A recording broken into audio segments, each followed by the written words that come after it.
شاہ صاحب کربلا سے ہمیں کیا سبق ملتا ہے؟ سر کربلا سے جو سبق ملتا ہے حضرت اقبال کے اپنے لفظوں میں ہی ہم لے کر اگر آئیں تو آپ فرماتے ہیں کہ ماں سے واللہ را مسلمان بندہ نیست. واہ، مسلمان جو ہے وہ ماں سے واہ والا بندہ نہیں ہے، نفس پرست نہیں ہے. بالکل جی، پیش فرعون سرش افگندہ نیست. کیا اعلیٰ ہے، کسی فرعون کے آگے سر نہیں جھکاتا. سر خون او تفسیر این اسرار کر. آپ کے خون نے اس اسرار کی یا ان اسرار کی وضاحت فرما دی ہے، تفصیل دے دی ہے. ٹھیک ہے. اور ایک اور بات جو اس وقت آزادی کہ ملت خوابیدہ را بیدار کر، سوئی ہوئی ملت کو بیدار کر دیا، دوبارہ زندہ کر دیا.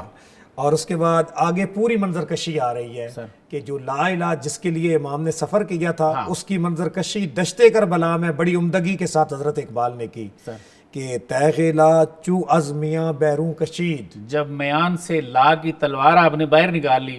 پروفیسر یہ جو لا کی تلوار ہے نا، یہ ٹوپ کپی ترکی میں نے 2018 میں دیکھی کہ یہ حضرت مولا حیدر کرار والی تلوار تھی. وہ دو دھاری تلوار تھی، اسے اگر نکالتے تو وہ لکھا ہوا لا ہی آتا تھا. واہ. تیغ لا چو از میاں بیرون کشید.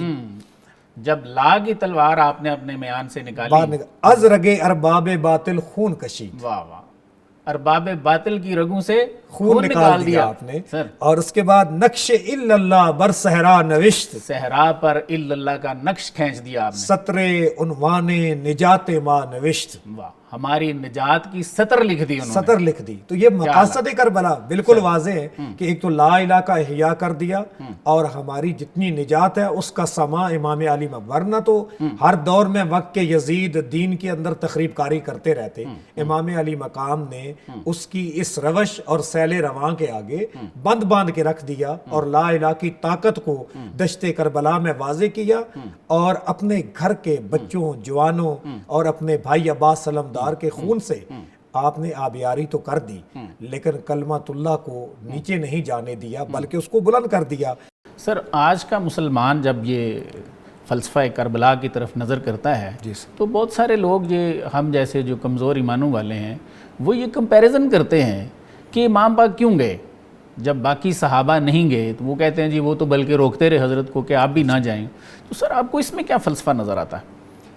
میرے خیال میں بات ساری آقا کریم صلی اللہ علیہ وآلہ وسلم کے وہ کثیر فرامین بھی موجود ہیں جو آپ نے دشت کربلا کے بارے میں ساری چیزیں امام علی مقام کی پیدائش کے وقت ہی بتا دی ہیں. ٹھیک ہے. سنن ترمذی کے اندر بھی روایات موجود ہیں، اسی طرح سر الشہادتین کتاب کے اندر بھی موجود ہیں. اور اس کے علاوہ آپ دیکھیں تو امام علی مقام کیونکہ راکب دوش مصطفیٰ تھے، رسول کریم نے تو ان کی تربیت ہی اس کے لیے کی تھی کہ جب بھی دین کے اوپر مشکل وقت آئے گا آپ سب کچھ جو ہے وہ اپنا قربان کر دیں گے. عوام اور خواص کی ایک سمجھ آتی ہے اس میں کہ خاص جو ہیں جیسے سرکار نے پہلے فرما دیا ہے کہ یہ جنت کے سردار ہیں. تو جن کا اتنا بڑا مقام ہے ان کے معاملات عام انسانوں جیسے نہیں ہو سکتے. عام انسانوں جیسے بالکل. علامہ فرماتے ہیں کہ رمز قرآن از حسین آموختیم. ہم نے قرآن کے جو رموز ہیں وہ امام حسین علیہ السلام سے سیکھے ہیں. آگے فرماتے ہیں از آتش او شعلہ اندوختیم، اور ہم نے آپ کی آتش سے شعلے جمع کر لی ہیں. تو سر اس کی ذرا وضاحت فرمائیں کہ ایک تو یہ بتائیں کہ وہ کہتے ہیں جی امام حسین سے میں نے قرآن سیکھا ہے یا ہم سب سیکھ رہے ہیں، تو قرآن کا اور امام پاک کا آپس میں کیا تعلق ہے؟ دوسرا یہ فرمائیں کہ وہ فرماتے ہیں کہ میں نے ان کی ذات سے شعلے جمع کیے، اس سے کیا مراد ہے سر؟ دیکھیں امام علی مقام صاحب قرآن کے نواسے ہیں اور رسول کریم صلی اللہ علیہ وآلہ وسلم پہ جب وحی کی کیفیات آ رہی تھی امام علی مقام گود میں تھے اور وہ کندھوں پہ سوار ہوتے تھے تو وحی آ جاتی تھی. تو وحی کا فہم اور وحی کا قرب جتنا امام علی مقام کو رسول کریم کے ساتھ ملا ہے اور کسی کو نہیں ملا. اور اس کی دوسری سائیڈ دیکھیں تو جیسے پہلے علامہ نے تذکرہ فرمایا، ہم نے تھوڑا اس کو یاد بھی کیا ہے کہ آپ فرما رہے ہیں کہ علی جو ہیں وہ بسم اللہ کی با ہیں.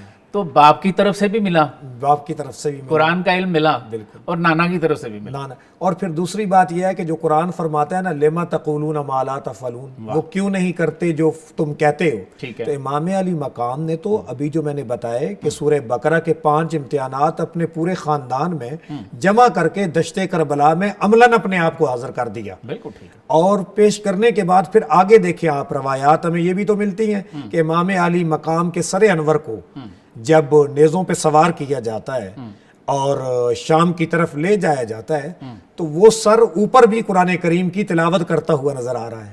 بالکل. تو اس سے ہمیں یہ پتہ چلا کہ جو امام علی مقام کی شہادت ہے اور جو آپ کا جذبہ حریت ہے اور پورے خاندان کو قربان کرنا ہے, قرآن کے الفاظ کے اندر وہ قال ہے اور اس کا حال امام علی مقام نے دشت کربلا کے اندر واضح کر دیا. تبھی کہا رمز قرآن از اسے آموختے, اور دوسری بات سے آتش او شولہ اندوختے. جی اس کو ذرا سمجھائیں یہ کیسے ہے. یہ بڑا امپورٹنٹ اور بڑی, شعلہ تو سر آگ کو کہتے ہیں, آگ کا شعلہ ہوتا ہے. تو ایک تو وہ فرما رہے ہیں کہ امام میں علیہ السلام وہ آگ ہے, وہ شعلے ہیں, تو اس سے ہم نے یہ چیز جو ہے وہ حاصل کی ہے. بالکل, یہ آتش او شعلہ اندوختے, کہ آگ انہوں نے فکر انہوں نے دی اور اس کے اوپر جو تعمیر کی ہے وہ ہم نے کی ہے. یعنی ہماری آج جتنی بھی پوزیٹیوٹی اور حق کے ہم نمائندے بنتے ہیں اس کے پیچھے جو ہستی جذبہ حریت دیکھ رہی ہے وہ امام علی مقام ہے.